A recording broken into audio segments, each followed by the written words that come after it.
helped organize this event and actually initiated the idea of bringing research back to the community. So give her a big hand. Thanks, Elsa. Come on up.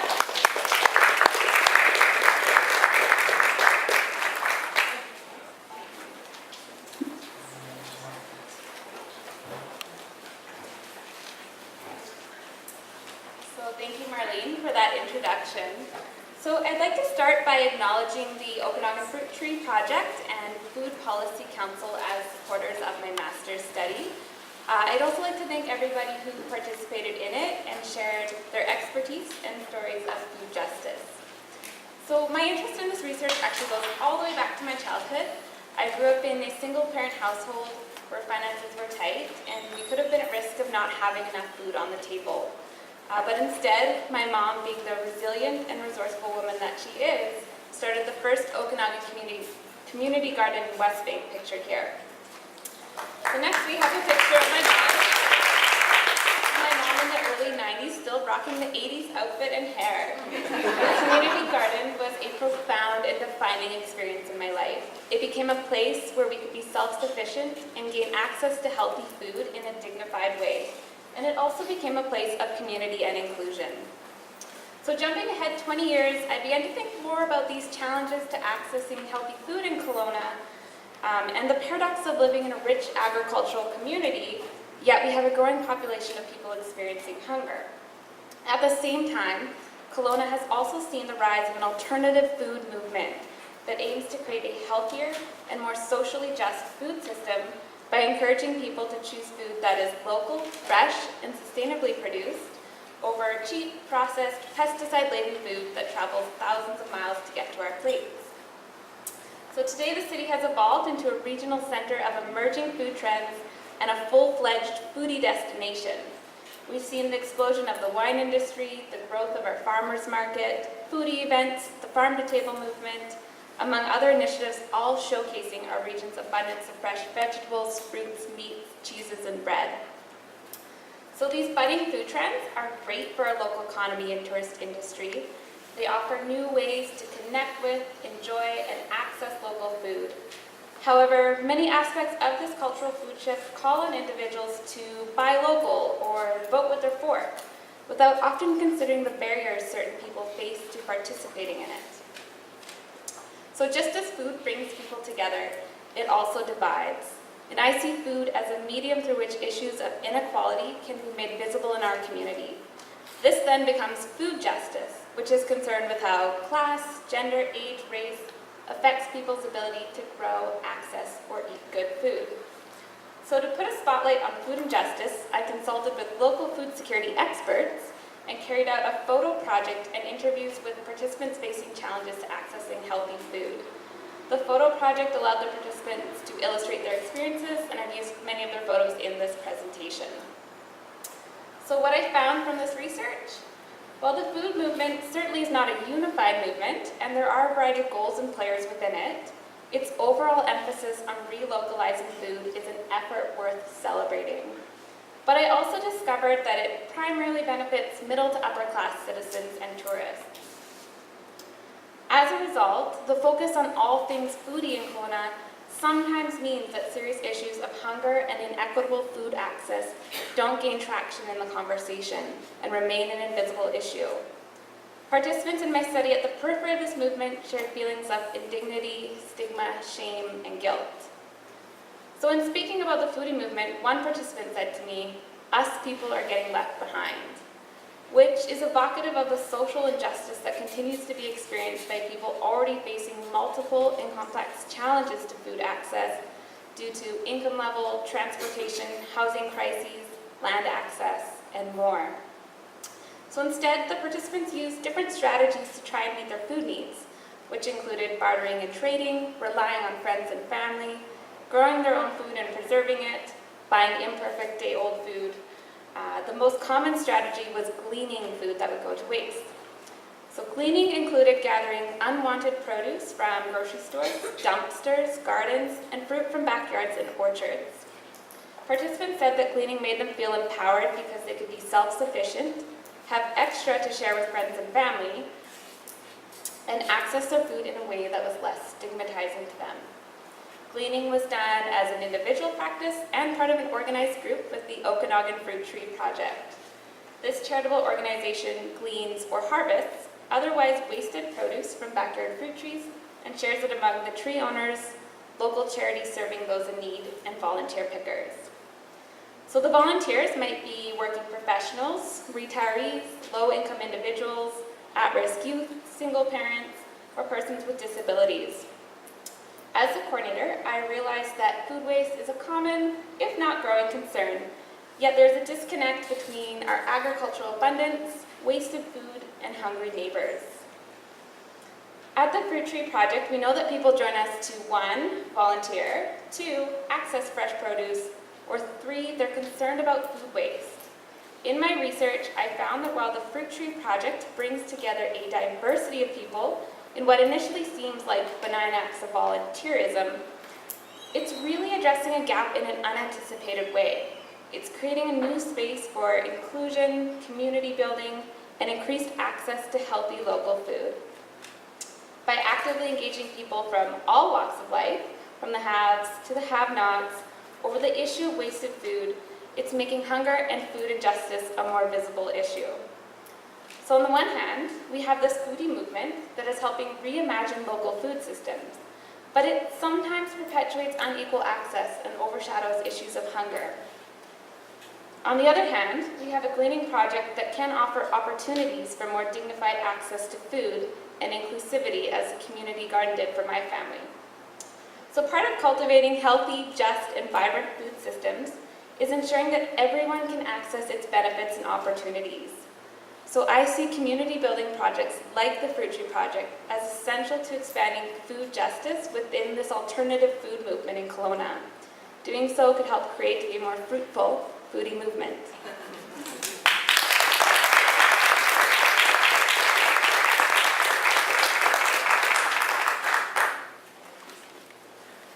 Any questions? No questions? I'm off the hook. Just, Mary? Going back to the other talk by Jill, what age tends to be the people accessing the project? The Fruit Tree Project? It's really a range of ages. Do you mean the people that we donate to or the people that volunteer? Volunteer, yeah, and our business. I would say it's a pretty good range of ages, and it sort of depends on when we hold the fruit picks. But I would say probably lean towards more seniors volunteer with us, people who are retired, but we see families come out with their young children, teenagers volunteer with us. So it's all people from all walks of life, for sure.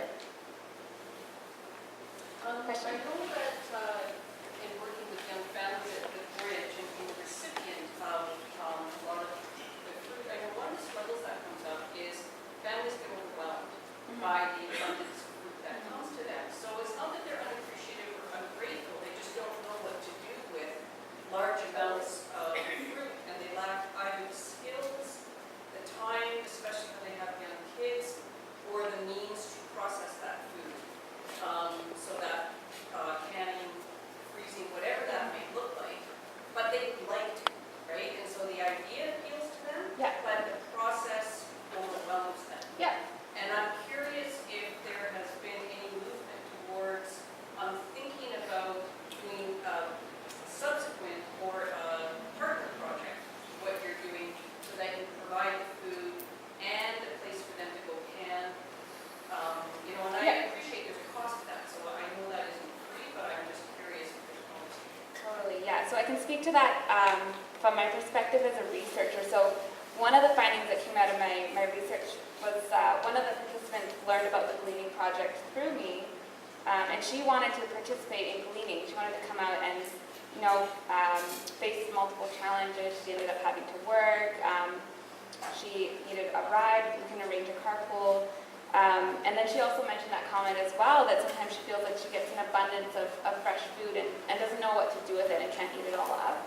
And so that's something that the Fruit Tree Project is really aware of, and we're looking to develop those partnerships with organizations in the community, recognizing that those skills are essential to food access as well. Yeah, just just on following up on that, would there be such thing as like a community larder or a community freezer where these could be stored and then accessed by people? That different times Yes, of year? that's the dream for sure, yeah. So, I mean, being a nonprofit, being a charitable organization, of course, there's always those constraints where we definitely have been very lucky to never have a problem with volunteers or getting volunteers, but of course, always limited by funding as well. But to have a central hub for food-related stuff like that, and have refrigeration and have people be able to come and help themselves to fresh produce is definitely a goal for the future. Are many of the churches with large kitchens, then have you talked about perhaps partnering in terms of processing? We've talked about it a little bit in the past as well too. On our end of things, again, we are a little bit limited in terms of capacity. But yeah, definitely partnerships. We're looking towards that in 2016. If there's volunteers or other groups out there who'd be interested in leading a project like that, the Salvation Army does have 2 kitchens that we'd be willing to discuss and use. Awesome. That are licensed by Interior Health, although there would have to be some other Interior Health groups. Okay, awesome. I'll have to follow up about that. Wes? What other needs, in the last while, we've got some lovely containers that makes stacking and movement and Yep. all of that really good. What else do you need or would you stand? More funding. Yeah, like I said, it's amazing to see how this project is received in the community and just the support and everyone, wanting to volunteer and enjoying the volunteer experience. But on that end of things, we're limited by how much we can grow and how many volunteers we can accommodate ultimately by funding. So looking towards a social enterprise model in the future would be one way to do that. So obviously one of the challenges is for your lovely container, your 5-liter container. Yes. There's a challenge there as to where I can go to get it. Yes. Or anybody else. I know Casey's looking Yep. at that and all of that. So yeah, that's another good point. So this year we did fundraising and we pressed 12,000 pounds of apples into some amazing apple juice. And it's there's a little box in the back there, so everyone is welcome to try some. And we're selling it for $15 for the 5-liter box. And so you can follow up with me about that. My contact information is on the handout that you received as well. If you're looking for some fresh local apple juice to support the Fruit Tree Project. And you're looking for a location to sell it out of or that type of thing? That's kind of what I was looking for. Yes, If yeah. anybody can help in that regard. Yes, I'm happy to have those conversations with anyone afterwards too around selling it. Thank you.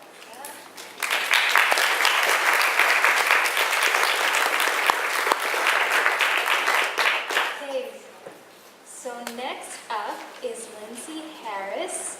She will present, and she's from PCO. Give her a hand.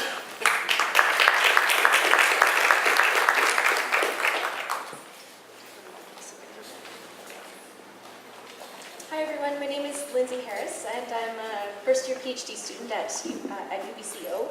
I'm actually a resident of Kamloops and my research will be based in Kamloops as well. So I'm really pleased to have been invited to share with you today and I trust that all of you here in the Central Okanagan will find something relevant in my research.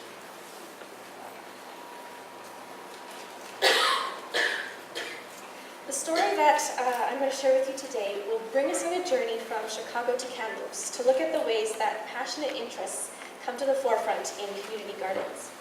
I obviously come to the topic with my own passionate interests as a former community gardener and garden organizer, but also as someone who is deeply curious about the motivations and interests people have for getting involved in diverse kinds of social initiatives. So, welcome to 61st Street Community Garden.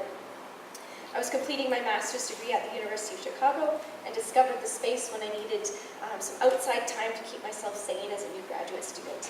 I visited it again in the spring of 2009 and did a participant observation study there over a period of 10 weeks.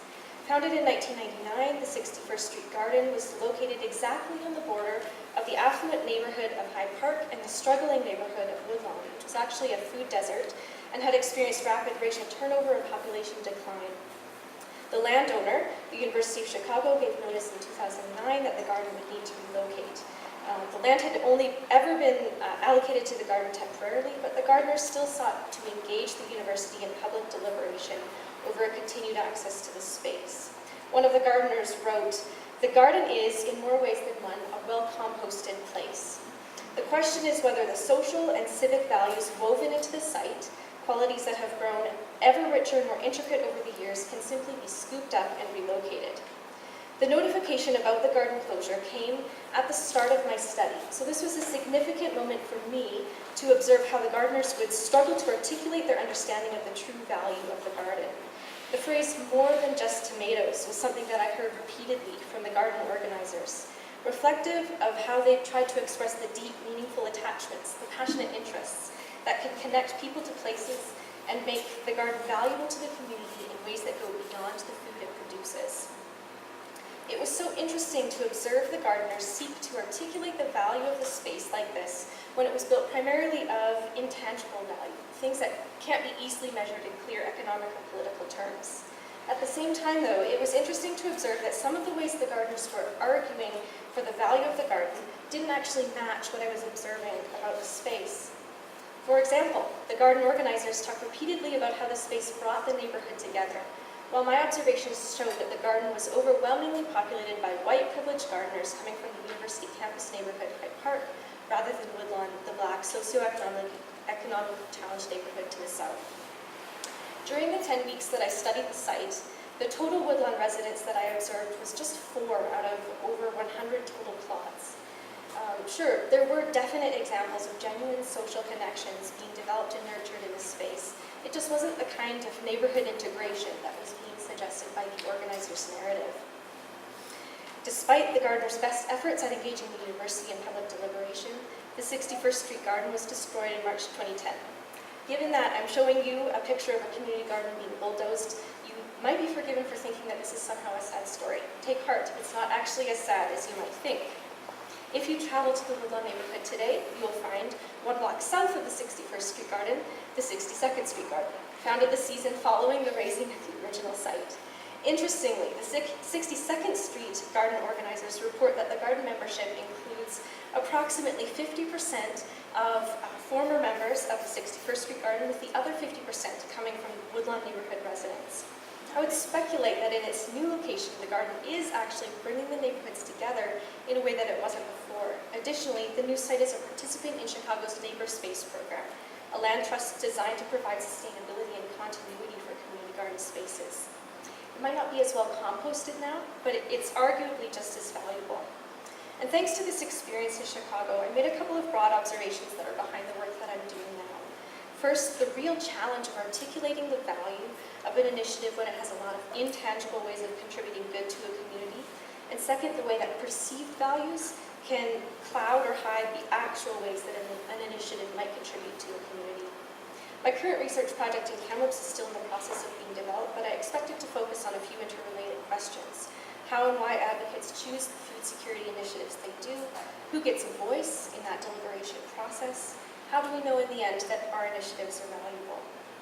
I intend to explore these broad questions by focusing on a specific local context with a particularly interesting and successful initiative at work, food security and community gardening in Kamloops. Chicago was a temporary home for me, and I wanted my next research project to be in a place where I could be a community member and an active participant in the local food system. Kamloops is a great choice for a number of reasons. It has a strong local agricultural base, and in Kamloops, food security initiatives have a great deal of visibility in the community, and as well as complex networks of support at the grassroots and municipal levels.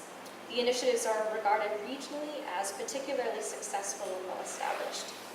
As a community, Kamloops has a remarkably well-developed food security approach for a city of its size, and much of the credit for that goes to the strong network established by the Kamloops Food Policy Council, which recently celebrated its 20th anniversary. In addition to grassroots organizing, Kamloops has well-established municipal support for food security initiatives, with food security and urban agriculture addressed in multiple city planning documents, most notably the Food and Urban Agriculture Plan, which was just released in the fall of 2015. A number of food security programs are currently active in the community. A Gleaning Abundance program, community kitchens, public produce gardens, farm to school program, community food bank, farmers markets, and of course a large number of community gardens. A research team from TRU recently completed a qualitative study of the public produce program, noting that it brought food security issues to the fore in the community, establishing formal and informal networks between individuals and community groups.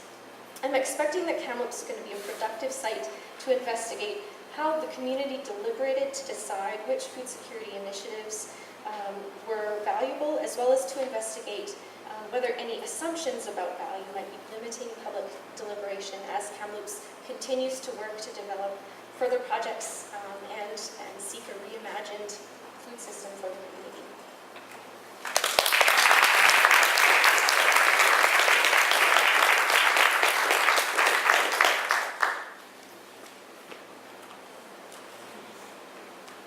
Questions? Just what made the difference between 61st Street and 62nd Street? Well, the land was particularly contentious. 61st Street runs parallel. It is the actual border between the two neighborhoods, and there were issues of racial segregation and neighborhood issues that went far beyond just the community garden itself. I think that the original idea was that being located on the border of the two neighborhoods would be a way of bringing the groups together, but because the garden organizers didn't institute any rules about who could take a pot, it was just first come, first serve. They ended up with a population in the garden that wasn't actually representative of the two neighborhoods, and making, moving that one block south really made a very significant difference there. Did they use a quota, did they have a quota system of some kind with the new garden? Did they say we're going to have? No, not that I'm aware of. The development of the new garden was after the conclusion of my research project, but the way that it was reported, there was a waiting list for members of the original 61st Street garden, and I think that they did reserve some plots just for new gardeners as well. New gardeners, but not designated woodlawn people. And I'm sorry, I wouldn't know the answer, but just the result that it ended up being a 50-50 split in the end. We're wondering about your research in Kamloops, and if you were connected with Food Policy Council before you started your research, or if you started your research not being connected to those grassroots groups, and I am a relatively new resident in Kamloops, so I was not connected with the Food Policy Council previously, and I'm actually still in the design phase of my research project, so I'm still not connected to the Food Policy Council. But I think that sort of given the broader scope of my research questions, I'm really interested in coming in as a bit of an outsider to say, hey, you guys have some really successful initiatives happening here. I'm really interested in finding out how, as a community, you deliberated about those initiatives, and maybe there's some really helpful takeaways there for other regions that don't have that long-standing history of food security activism.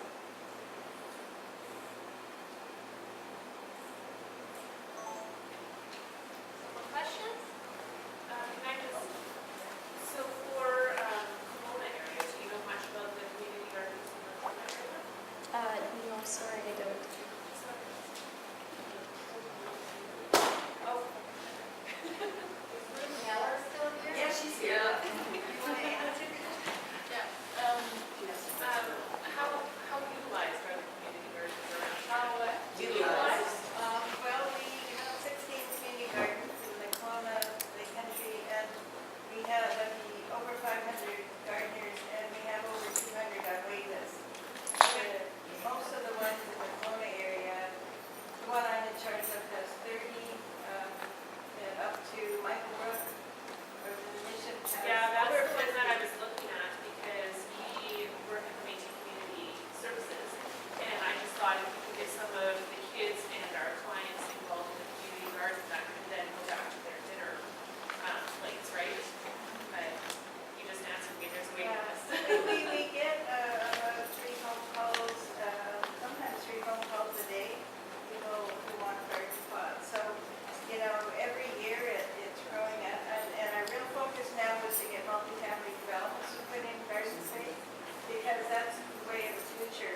Stockdale, who is presenting her research. And now I have to look in my little booklet.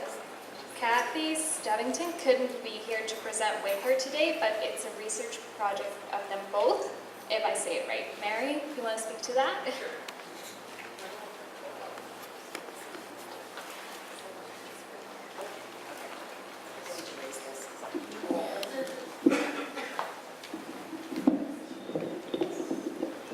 You can hear me? Yep.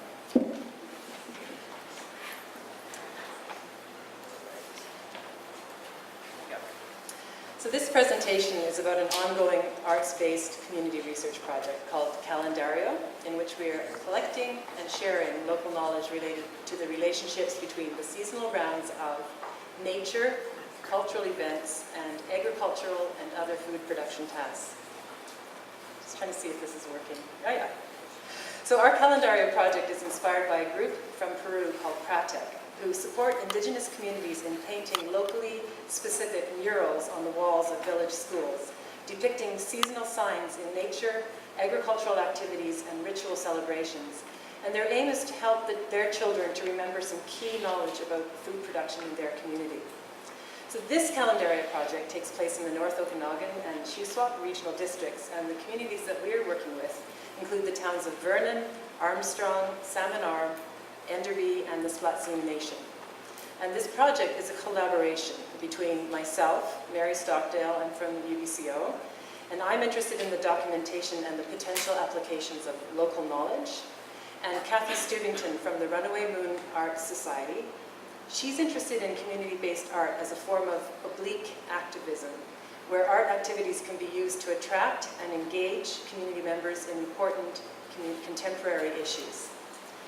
So other participants included artists, farmers, gardeners, naturalists, elders, school children, and general members of the public in the North Okanagan and Shuswap. So what is local seasonal knowledge?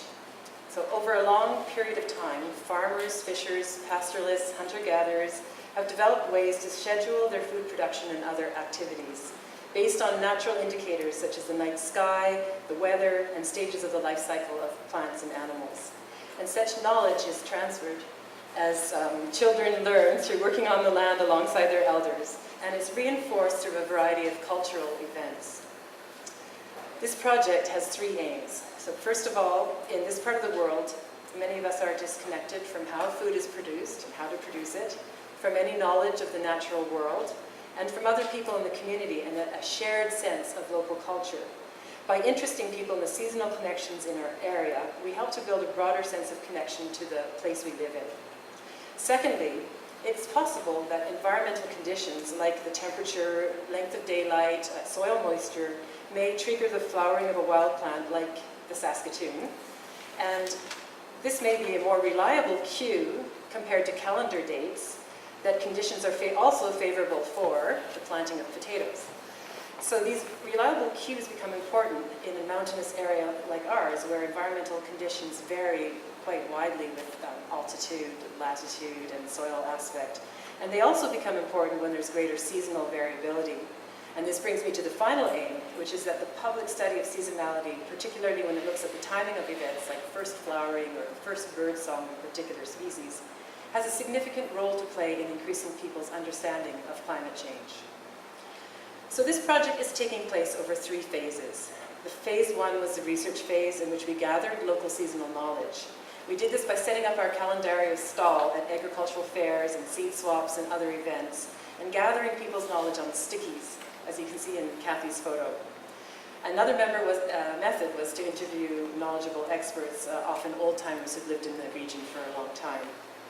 From this collection of local knowledge, we created this 4-page draft agricultural calendar, and this has gone up in the kitchens of volunteers who've been checking it for accuracy. So here's some of my favorites. When the chickadee song changes from chickadee-dee-dee to cheeseburger, it's time to prune the fruit trees. And another one is when you start to hear the crickets chirping, it means the salmon are coming back up the river. So at the bottom of this chart, we put a cyclical diagram of local seasonal cultural events. And people are often surprised to realize how many local events there are that are based on the seasonal production of food. For example, the Seed Swap in Enderby or the Garlic Festival in Grindrod. So in phase 2, people explored this knowledge through a community-based art process, which enhanced the potential for both intergenerational and intercultural sharing. And these photos show children, the previous one, showed children making lanterns that depicted these paired indicators and activities from the agricultural chart. And these lanterns are put into the Shuswap River at the Enderby Bridge for a lantern float. And this slide, the slide on the bees, is another project on the order of the honeybee flowers. And children put up guerrilla posters around town telling people about the order of the 12 most important flowers. So another project was with the Splatsing Band, which was on the order of the fish. There are 7 spring fish and 4 fall fish that come up the Shuswap River. And so prayer flags with prints of the fish and their names in the local language were made, and this involved about 40 people of all ages.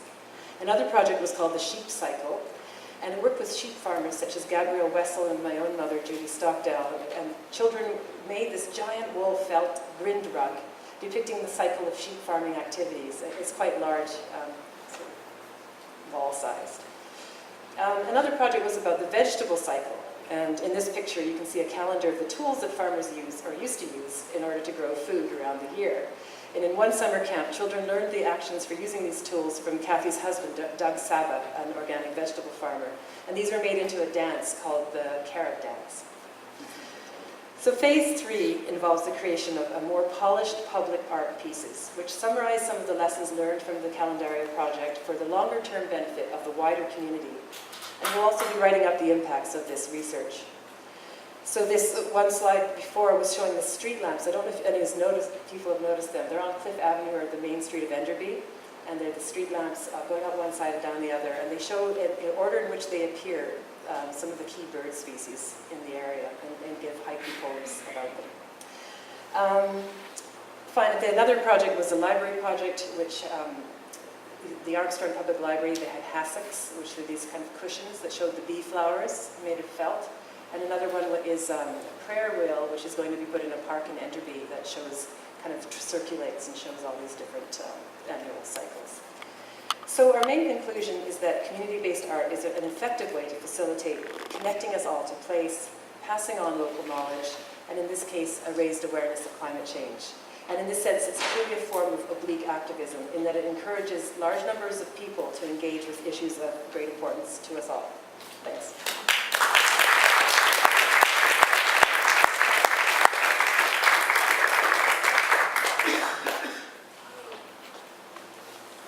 Well, to do questions? Yes. I thought everyone would be I was tired. going to ask you if you wanted to answer any questions.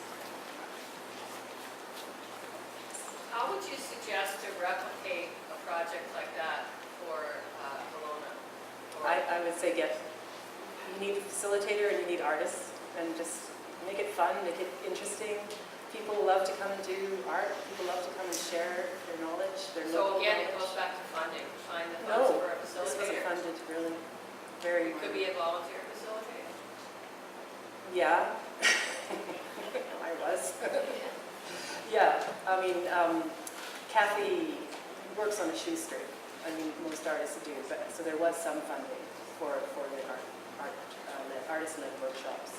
And of course, there is funding specifically for the public art. That's being commissioned by a professional artist.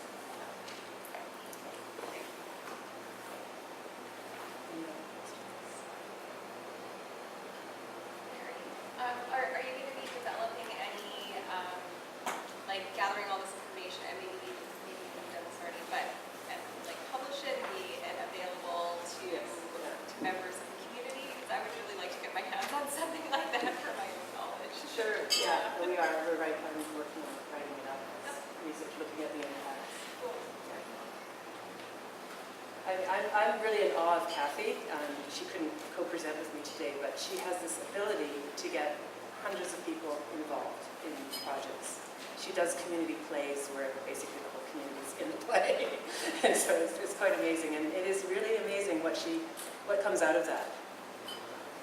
But there's a lot of communities, so I don't understand how that's all done. Well, they're just separate things done in different communities. Like I just showed you 4 things. We did tons more. This is just some examples. Yeah. They were just kind of you sort of adapt and move along, like the general theme is calendario, but if someone wants to do sheep, let's do sheep. You know, if someone wants to do fish, that's what the Splatsine band wanted to do. That was amazing. And it just kind of got a life of its own. They want to do Order of the Berries next for women. That would be cool. Yeah. How are you going to approach, I don't want to say measuring, but interpreting the impacts? I guess, Because it's huge. It's mind-boggling. Or how are you going to do that? good question. Come see me. I think we've been monitoring over time, like looking at, how documenting with photos and looking at how many people come. And Right. yeah, but we're also going to go back and ask people about Oh, impacts. that's what I was But wondering. we have a lot of stories already of observed impacts. Right. Like there was a camp where each child was a bird species, and they made stilts and they had bird wings and beautiful masks. And they learned the behavior and the songs and the habitat of the birds. And we noticed that like years later, in the school ground, the teacher said they'd hear a killdeer, and the kids would all rush to the kid who was the killdeer and say, "There's that killdeer." They wouldn't even see it. It was just from the sound. Yeah. So these camps, they sink in and settle, and I think they stimulate an interest that goes on in children to just learn more about the natural world and food and the seasons. Where are you going to put the paper too? And that's what I'll send you. Yeah, I hope I'll it's see you. not in some dry academic journal that nobody here will read. Yeah, I know. We were thinking of a photo, actually. Yeah. Yeah. Pamphlet or something as well. Yes. I've seen the poster in several of those places. Yeah, the long chart. Is Yeah. that still available? Or- Yeah, we have it. I have it as a PDF. If anyone wants the chart to put in their kitchen and test, there's all sorts of really interesting indicators, like when the daffodils are blooming, it's time to plant the peas. There's just all these, like right now, even at this time of year, I'm looking at it going, oh. Are they written down somewhere? Yeah, on that long chart, 4-page long draft. How do we access that, Barry? Yeah, I could just send it to you as a PDF. Yeah. Okay, so Just, get in touch with you with the Yeah, contact just come and information give on me your our email. program. Just give me your email. And, yeah. I have your email. You're gonna have. Did you post it on the Food Policy Council website? Sure, yeah. Sure, I'd be happy to. It's, caveat, that they weren't all tested thoroughly, but it's sort of, that's why we're actually looking at them and why we call it a draft. Right. So email me if you're finding problems with it, any of the indicators. I just wanted to express gratitude for doing this because as a farmer, Yeah. using the natural use and indicators we're going to is so helpful Yeah. because our climate is so dry. Exactly. That's what I think too. It actually is potentially useful because if you think about when the Saskatoon blooms, up the hill it's blooming later than down in the valley. The south is blooming faster than north, and north slope later than the south slope. So that's probably what potato farmers should be thinking about too, right? When they plant their potatoes, it's a more obvious indicator tied completely to that specific location. And then again, seasonal variations like spring coming early one year, late. So you just wait and see what nature's doing. Yes. We just had a site see of Keith Peace, not the dam, but Keith River Valley, the Organic Commission College, about 70 people there, 3 awesome speakers. This Bauer, Richard Bullock, who we referred to earlier as a former hired by Thompson and fired by Christie after 5 years. Job in his life, but anyway, that's an editorial. So there obviously, with the challenges that we'll have with climate change here, and obviously teaching and doing all kinds of fun things, that's awesome. That's really awesome. So, I mean, a million people can be fed by sightseeing. All those people that spoke, Sierra Club person from Victoria and Julian Napoleon, very articulate young Aboriginal man. Wow. And he talked about the whole thing. So if everybody in BC would know what's going on in there, we would stop it right now. I just wanted to Thanks. It's so sad. It's a Richard Bullock, I'll do one last thing. Yeah. Richard Bullock said it's a crime against humanity. There's actually, I'll put a plug in for, there's going to be a BC Food Systems Network gathering this summer in Penticton. And that's an interesting thing because it has both Indigenous and non-Indigenous participants talking about food security. So if you're interested in engaging in these issues more along the Okanagan Valley level, the BC level, I'd encourage you to apply for that. And one thing I really like about that is that because it's both Indigenous and non-Indigenous, there's this talk about food lands, right? So ALR is an issue for some people, and you know, having a place where you can still gather wild food and hunt and fish is an issue for other people, but we're united in our need for, our common need for access to food lands. So I think Site C is an example of that, and the gathering is where a lot of this gets talked and shared. When that's happening. That's happening July, I think it's 13th, 14th, of that weekend, Saturday, Sunday. It's a really amazing event. It's the BC Food Systems Network, so if you actually just Google that, you'll find out about the gathering. And we're lucky because it's happening in Penticton this year. It happens in Chase and Kootenays and down the Lower Mainland, but it's in our area, so there's going to be an Okanagan focus. The theme is reconciling cultures and renewing foodscapes. And that's partly because of water being just as important for food in this region as land, and so the foodscape kind of captures that.